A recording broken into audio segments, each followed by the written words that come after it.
maganda paminsan-minsan mayroong reloader para hindi mahirapan sa pag-load, di ba? Oh, di ba? Simple lang. Di ba? Di ba? Ganda na reloader ni tatay. Di ba? Hindi ka na mahirapan pa sa spring.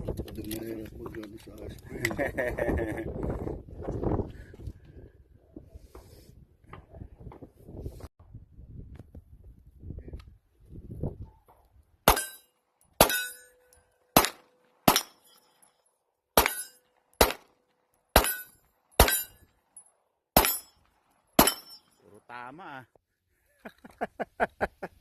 Puro tama. Mas magaling pa yun.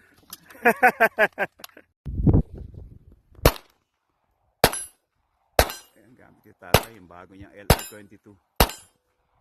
Sarap gamitin, puro tama oh. Ganda, galing naman. Yung recoil niya tayo, napakagang ano. Magkano? Walang ano eh, walang. Tingnan natin tayo, tingnan ako. Ayan. Walang palagi. Diba? Tingnan nyo, pati yung sides niya oh. Kahit umaga, kitang-kita yung ano. Yung center sides niya, tsaka yung dalawa sa likod rear. Ganda. Yan ang mga toys namin. This is mine. Sig. Hindi na nalilinisan. Bugbog na. P320. Ito yung bago ni tatay na 22. This is a 9mm. And this is a 380. May reloader si tatay. Ito naman 9mm. Yan. SCCY niya. Dami yung baril, ano? Ganda ng LR22. Laban.